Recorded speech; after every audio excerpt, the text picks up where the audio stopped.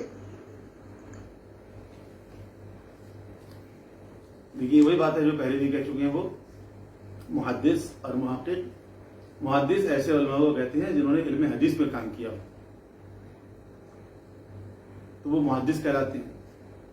یہ محدثین جتنے بھی گزرے ہیں، آج بھی محدثین موجود ہیں۔ شیخ کلینی محدث تھے، شیخ توسی بھی محدث تھے، ان کی 2 کتابیں کتب اربعہ میں شامل ہیں۔ شیخ سروق محدث تھے، لیکن شیخ کلینی جو تھے، شیخ توسی جو تھے، وہ فقیہ بھی تھے، فقہ پہ ان کی 4 کتابیں۔ شیخ سروق فقیہ بھی تھے، ان کے والد ابن بابی قمی جو تھے وہ محدث بھی تھے، لیکن امام حسن عسکری علیہ السلام کے نمائندے تھے قوم میں، اور وہ فقیہ بھی تھے۔ علامہ مجلسی محدث تھے، حر عاملی محدث تھے، لیکن علامہ ہلی فقیہ تھے، محقق ہلی فقیہ تھے۔ یہ ہمارے حوزہ علمیہ میں ایک روش رہی ہے کہ مختلف علماء کے نام کے ساتھ کچھ ایسے القاب لگا دیے جاتے ہیں تاکہ ان کی شناخت آسانی کے ساتھ ہو جائے، کیونکہ پہلے زمانے میں کتابیں بہت کمپیکٹ لکھی جاتی تھی، تو اس میں بڑے علماء کے نام کے ساتھ مثلا کہا جائے گا شہید، شہید سے مراد شہید اول۔ مثلا اگر کہا جائے گا کہ قال محقق، تو محقق سے مراد کہ محقق ہلی۔ مثلا کہا جائے قال الشیخ، شیخ سے مراد شیخ توسی۔ یہ فقہ کی کتاب کے اندر مختلف علماء کے، مختلف فقہاء کے، مجتہدین کے ناموں کے ساتھ اس طرح کے القاب لگا دیے جاتے ہیں، تو آج کل کے زمانے میں بھی لگائے جاتے ہیں، اور اسی طرح دیگر علماء کے ساتھ بھی لگاتے ہیں۔ جیسے میں نے مثال دیا علامہ، فقہ میں تو جب کہتے ہیں علامہ، اس سے علامہ ہلی مراد، علامہ مجلسی مراد نہیں۔ علامہ مجلسی کو ہم لوگ علامہ کہہ دیتے ہیں، ورنہ علامہ مجلسی محدث تھے، ان کو ملا باقر مجلسی کہا جاتا تھا۔ تو الفاظ جو ہیں وہ بدلتے رہتے ہیں۔ یہ صاحب اپنی تقریر میں جگہ جگہ کہہ رہے ہیں مولا باقر، مولا صادق بادشاہ، اور مختلف ائمہ کو جو آپ بادشاہ کہہ رہے ہیں، یہ کہاں لکھا ہوا ہے؟ قرآن میں کہا گیا ان کو بادشاہ، پیغمبر اکرم کو، اہل بیت کو، حدیث میں کہا گیا بادشاہ، ائمہ تعلیم کے زمانے میں ان کو بادشاہ کہا جاتا تھا۔ اور بادشاہ کہنا کوئی بڑی بات ہے کیا؟ بادشاہ ہونا کوئی بڑی بات ہے ان کے مقابلے میں؟ بادشاہ تو ایک پوسٹ ہے، ان کے لیے بادشاہ تو بہت حقیر چیز ہے. آپ کہہ رہے ہیں آج کے مولا علی وزیر اعظم، امام حسین پریزیڈنٹ، یہ ان کی شان کی بات ہوگی کوئی؟ تو یہ جو آپ بار بار بادشاہ بادشاہ کہہ رہے ہیں، تو بادشاہ کہاں لکھا ہوا ہے؟ کسی کتاب میں لکھا ہوا ہے؟ اب ہمارے آج سے مثلاً 40 سال پہلے کے علماء کی تقریریں اٹھا کے دیکھیں، ائمہ تعین کو بادشاہ کہتے تھے وہ. ہاں، وہ خواجہ معین الدین چشتی نے کہا تھا شاہ استر حسین بادشاہ استر حسین، تو وہ تو ایک شاعری ہے بس. تو اسی طرح الفاظ میں نہیں کہہ رہا ہوں غلط ہے کہنا، لیکن جس طرح آپ نے ایجاد کر دی رہی اصطلاح، اسی طرح علماء کے لیے بھی مختلف الفاظ استعمال ہوتے ہیں. اس میں کوئی حسد کرنے کی بات نہیں ہے. اللہ قرآن میں کہہ رہا ہے کہ فتویٰ دینے کا حق صرف میرے پاس ہے یا اس کے پاس کہ جو میری جانب سے ہے، یعنی منصوص من اللہ. اب دیکھیں ان کی جہالت آہستہ آہستہ ہو رہی ہے کہ انہوں نے کہہ دیا کہ اللہ قرآن میں کہہ رہا ہے. ایسی کوئی آیت قرآن میں نہیں ہے جس میں اللہ نے کہا ہو کہ فتویٰ دینے کا حق میرے پاس ہے. فتویٰ تو مجتہد دیتا ہے. جو خدا بیان کر رہا ہے وہ فتویٰ نہیں ہے، وہ دین ہے، وہ شریعت ہے. جو پیغمبر بیان کر رہے ہیں وہ بھی فتویٰ نہیں ہے، وہ عین شریعت ہے. جو ائمہ تعلیم نے بیان کیا وہ بھی فتویٰ نہیں ہے، وہ دین اور شریعت ہے. اور فتویٰ ہوتا ہے جو مفتی، فقیہ، مجتہد وہ قرآن حدیث کو پڑھ کے مطالعہ کر کے اس کا نتیجہ نکال کے اپنے الفاظ میں بیان کرتا ہے، اس کو کہتے ہیں فتویٰ. تو غلط سرد قرآن کی آیت پڑھنا یا اس کو منسوب کرنا یہ خود ایک بہت بڑا گناہ ہے. اللہ کے اور معصومین کے وضع کردہ دین میں حلال کو حرام یا حرام کو حلال کرنے کی اجازت تو کسی کے پاس نہیں ہے نا. پھر کیا وجہ ہوئی کہ جب واضح طور پہ من لا حضر الفقی میں میرے بادشاہ سرکار صادق آل محمد کی یہ حدیث موجود ہے جس میں میرے مالک شتر مرغ کو ان جانوروں میں شمار کر رہے ہیں کہ جن کا کھانا جائز نہیں ہے، لیکن ہمارے سامنے وہ فتوے موجود ہیں جس میں اس کے کھانے کو جائز قرار دیا گیا. اب دیکھیں ان کا مطالعہ بس ایک کتاب کا ہے. وہ ایک کتاب انہوں نے پڑھ لی، من لا یحضر الفقی، کیونکہ وہ کتاب اصل میں اردو میں ترجمہ ہو گئی ہے، باقی کتابیں عربی میں ہیں.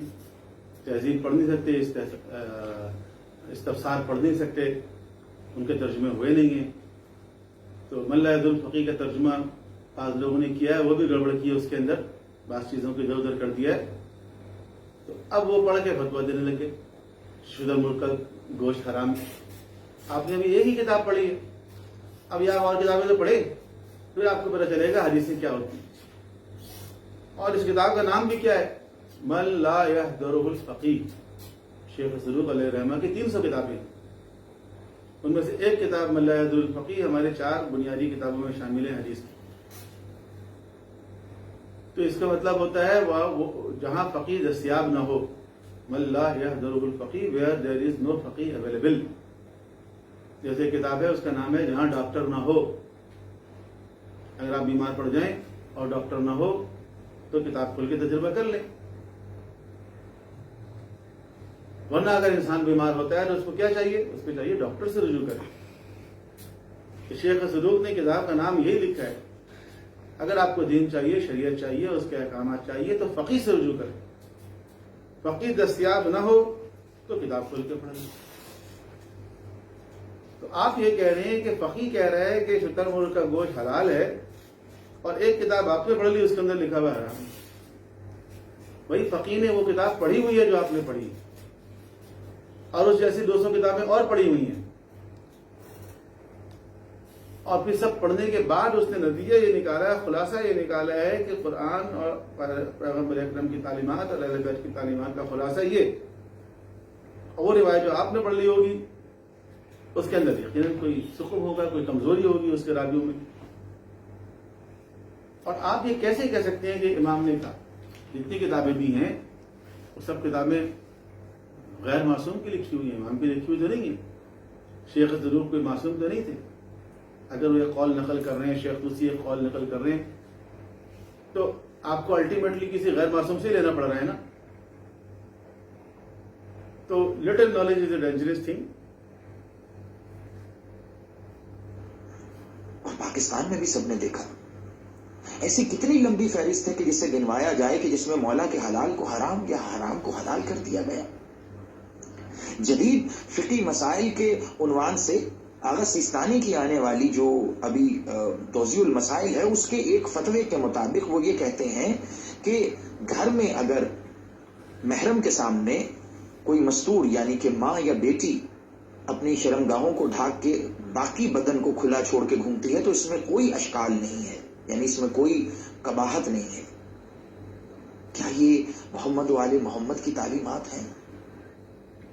جی، یہ محمد اور آل محمد کی تعلیمات کے نتیجے میں ہی فقہا فتویٰ دیتے ہیں. اور آپ اگر پڑھیں تعلیمات کو جا کر، چونکہ آپ نے چیزیں پڑھی نہیں ہیں تو آپ کو اندازہ ہوگا کہ تعلیمات کیا ہیں. تو مجتہد کے فتوے پر اعتراض کرنے کے بجائے، تنقید کرنے کے بجائے، اگر آپ کی قابلیت اتنی ہو تو آپ ان ریسورسز کو جا کے دیکھیں جہاں سے انہوں نے یہ فتویٰ دیے ہیں. ہمارا دین علی ولی اللہ پہ کھڑا ہے، تو آخر کیا وجہ ہے کہ اسی جدید فقی مسائل یعنی توضیح المسائل نامی اس آنے والی کتاب میں آغا سیستانی کی اس کے سرورق پہ جو کلمہ لکھا ہو اس میں علی ولی اللہ نہ ہو، صرف لا الہ الا اللہ محمد رسول اللہ ہو. اسی کے ابتدائی صفحات پر اذان اور اقامت میں بھی علی ولی اللہ نہ ہو، بلکہ باقاعدہ اگلی سطور میں یہ لکھا ہو کہ یہ اذان اور اقامت میں اضافہ ہے. کیا یہ اہل تشیع کا عقیدہ ہے، مذہب ہے؟ کیا یہ آل محمد کی تعلیمات ہیں؟ جی، آل محمد کی تعلیمات یہی ہیں. کیونکہ آپ ان تعلیمات سے واقف نہیں ہیں، اس لیے آپ کو یہ باتیں عجیب عجیب لگ رہی ہیں. جن علماء کے نام آپ نے شروع میں لیے ہیں، آپ نے ان کی کتابیں کبھی پڑھی ہیں؟ شیخ کلینی کی اصول کافی آپ نے پڑھی؟ شیخ توسی کی تہذیب استفسار آپ نے کھول کے دیکھی کبھی؟ ملا عبد الفقی کا جو آپ حدیث بیان کر رہے تھے شتر مرغ والی، تو آپ نے پڑھ لی، لیکن کبھی ملا عبد الفقی میں آپ نے اذان اور اقامت کا چیپٹر کھول کے دیکھا؟ یہ 4 بنیادی کتابیں نا ہماری. آپ ان کتابوں کے اندر جا کے دیکھیں، اذان و اقامت میں علی ولی اللہ کہیں لکھا ہوا ہے؟ کہیں نہیں لکھا ہوا ہے. تو اذان و اقامت میں علی ولی اللہ تو شیعوں نے اپنی حکومتوں کے دور میں شروع کیا.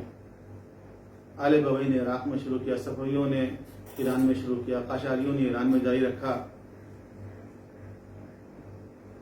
شمالی افریقہ میں ادریسوں نے شروع کر دیا، مصر کے اندر فاطمیین نے شروع کیا، بر صغیر میں جہاں جہاں شیعوں کی ریاستیں تھیں، اودھ میں، قائرپور میں، دیگر ریاستوں میں، مغربی بنگال میں، ان سب مقامات پر جو شیعوں کی حکومتیں آئیں انہوں نے یہ سلسلہ شروع کیا جو آج تک جاری ہے. اور جو ہمارے علمی مراکز ہیں ان میں بھی ایسے ہی ہوتا ہے. آپ نجف میں چلے جائیں، آپ قم میں چلے جائیں، لبنان میں چلے جائیں، ہر جگہ جو اذان و اقامت ہوتی ہے. جو ٹی وی کے چینلز ہیں، ایران کے جو آفیشیل چینل ہیں، ان کے اندر اذان سن لیں، آپ نماز آدھی ہے نماز سن لیں.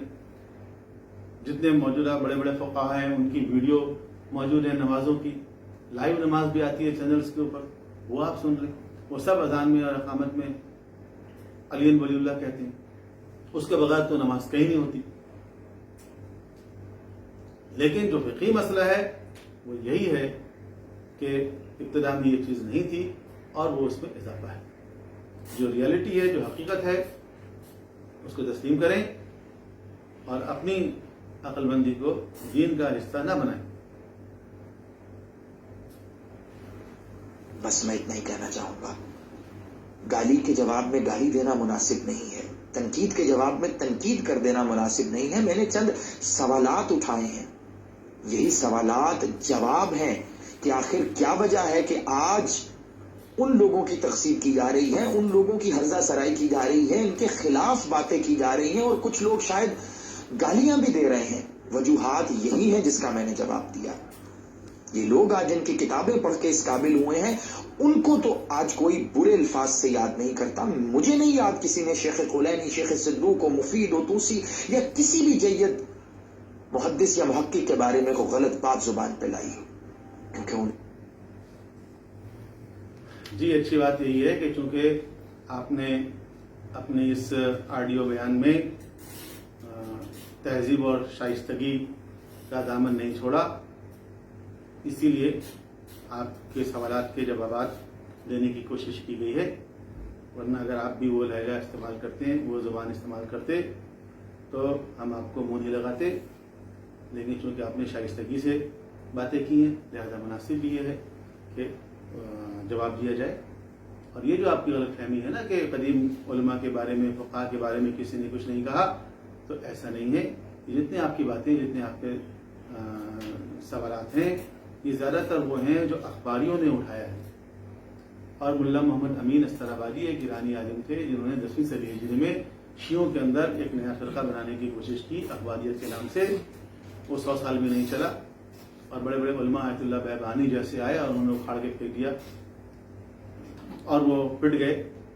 لیکن یہ جو لوگ تھے اخباری، ان کے اعتراضات وہی تھے جو آج آپ بیان کر رہے ہیں، اور ہمارے علماء ان کے جوابات دے چکے ہیں، وہ پٹ چکے ہیں، وہ فیل ہو چکے ہیں، لیکن ان کو دوبارہ اٹھایا جا رہا ہے اور ان کی کتابیں موجود ہیں۔ جتنے فقہاء بڑے بڑے گزرے ہیں ان کے لیے بہت برے الفاظ استعمال کرتے ہیں یہ لوگ۔ یہ آج کوئی نئی بات نہیں ہے، یہ تو 10ویں صدی ہجری کی بات ہے اور ختم ہو گئے وہ نظریات۔ اب اس کو دوبارہ کیوں زندہ کیا جا رہا ہے؟ اس کے مقاصد کسی نے ایسے دعوے نہیں کیے تھے جو اب ہو رہے ہیں۔ یہ دین میں انتشار پیدا نہیں ہو رہا، بلکہ جنہوں نے دین کو خراب کرنے کی کوشش کی ہے ان کو صرف پوائنٹ آؤٹ کیا جا رہا ہے۔ امید کرتا ہوں اپنی بات کی وضاحت کر پایا ہوں، اور اگر پھر بھی کسی کے ذہن میں سوال نہیں اٹھتا تو پھر وہ مولا سے ہی رجوع کرے۔ والسلام یا علی قدر۔ سوال یہ نہیں ہے۔ تو بس یہ ان کا کل بیان تھا۔ اب ایک سوال جو سب سے پہلا ان کا تھا تو اس کا جواب میں آخر میں دے دوں کہ ولایت فقیہ یا مجتہدین کے خلاف کون بول رہا ہے۔ سوال یہ زیادہ اہم ہے کہ ولایت فقیہ یا مجتہدین کے خلاف کیوں بولا جا رہا ہے۔ جی کہ دیکھیں یہ دونوں باتیں اہم ہیں کہ کون بول رہا ہے اور کیوں بول رہے ہیں۔ کون بول رہا ہے یہ تو ہم دیکھ رہے ہیں کہ جس قسم کے لوگ یہ باتیں کر رہے ہیں وہ کیسے لوگ ہیں، کیسا ان کا کردار ہے، کیا ان کا کارنامہ ہے، ان کی علمی حیثیت کیا ہے، ان کی علمی حیثیت کیا ہے، کیا ان کا کارنامہ ہے، یہ سب ہمارے سامنے ہے۔ اور کیوں بول رہا ہے؟ بول اس لیے رہا ہے کہ اس وقت جو مکتب تشیع ہے وہ عروج کی طرف جا رہا ہے۔ دنیا بھر میں شیعت اس وقت کمال کو پہنچی ہوئی ہے۔ علمی اعتبار سے دیکھیں تو لوگ مکتب تشیع کا مطالعہ کر رہے ہیں اور اس مکتب کو قبول کر رہے ہیں۔ فکری اور نظریاتی طور پر یہ مکتب اس وقت چھایا ہوا ہے۔ عالم اسلام میں اگر کسی کے پاس مرکزیت ہے تو مکتب تشیع کے پاس ہے، اور ایسی رہبریت ہے کہ جو طاغوت اور استعمار کی آنکھوں میں آنکھیں ڈال کے بات کرتی ہے۔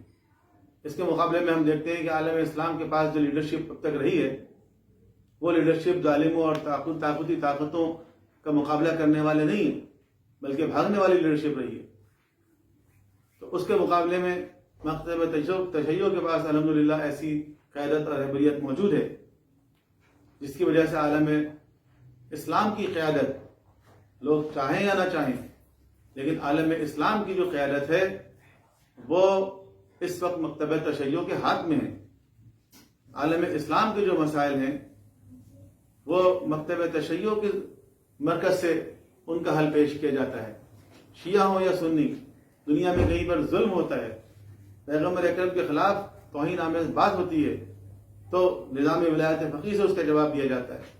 فلسطین کا مظلوم ہو یا کشمیر کا مظلوم، میانمار کا مظلوم ہو یا افریقہ کا مظلوم، یمن کا مظلوم ہو یا عراق کے مقدس مقامات پہ داعش جیسے دہشت گردوں کا حملہ، اگر کوئی اس کا مقابلہ کرنے کے لیے لوگوں کو آمادہ کرتا ہے، جوانوں کو تیار کرتا ہے تو وہ مکتب تشیع کی قیادت ہے۔ رہبر معظم آیت اللہ خامنئی ہیں، سید علی سیستانی ہیں کہ جو لوگوں کو موٹیویٹ کرتے ہیں، آمادہ کرتے ہیں، اور پھر دہشت گردوں کو داعش جیسے بین الاقوامی دہشت گرد جس کے پیچھے امریکہ ہے، آل سعود ہے، اس کو ذلیل کرتے ہیں، مقدس مقامات کی حفاظت کرتے ہیں۔ جناب کے روزے کی حفاظت حزب اللہ کے جوان آگے جا کے کرتے ہیں، افغانستان اور پاکستان کے جوان جا کے اپنی جانیں قربان کرتے ہیں۔ پھر کہیں جا کر مکتب تشیع کا دفاع ہوتا ہے. اور یہ لوگ جو صرف باتیں کرنے والے ہیں، جو مرجعیت کو برا کہتے ہیں، رہبریت کو برا کہتے ہیں، یہ کس کے ایما پر کر رہے ہیں؟ کون ہے ان کے پیچھے؟ کیا ہے ان کے عزائم؟ کہاں سے ہوتی ہے ان کی فنڈنگ؟ کہاں سے دنیا بھر کے لوگ لندن جاتے ہیں اور پھر وہاں سے واپس آتے ہیں؟ کیوں ان کا پورا ہیڈ کوارٹر لندن سے لاہور منتقل کیا گیا؟ یہ سب چیزیں واضح ہیں. تو اصل بات یہی ہے کہ اگر آج کوئی ولایت فقیہ کے خلاف، رہبریت کے خلاف بکواس کر رہا ہے تو کیوں کر رہا ہے؟ اس کو کیا تکلیف ہے؟ اور وہ پٹے ہوئے نظریات جو ختم ہو گئے تھے 10ویں صدی ہجری میں، ان کو دوبارہ زندہ کیوں کیا جا رہا ہے؟ مرجعیت پہ، تقلید پہ، اجتہاد پہ، خمس پہ، ان چیزوں پہ تنقید، اعتراضات، وہ مسائل جو علمی مسائل ہیں، جو علماء کے درمیان ہیں، ان کا عوام میں لا کے بیان کرنا، اور غالی اور نصیری جیسے ذاکر جو شرک اور کفر بک رہے ہیں، جن کی وجہ سے مکتب تشیع بدنام ہو رہا ہے، اور شیعوں کو کافر قرار دینے کے لیے راہیں ہموار ہو رہی ہیں، ان لوگوں کو ساتھ ملانا، ان لوگوں کو پیش کرنا، ان کی زبان سے مجتہدین کو گالی دلوانا، برا بھلا کہلوانا، مذاق اڑوانا، یہ کون لوگ کر رہے ہیں اور کس کے ایما پہ کر رہے ہیں؟ یہ بات اب واضح ہو چکی ہے. لہٰذا جتنے سوالات آپ نے کیے ان کے جوابات موجود ہیں، مزید کسی کو گمراہ کرنے کی ضرورت نہیں ہے. السلام علیکم ورحمۃ اللہ وبرکاتہ.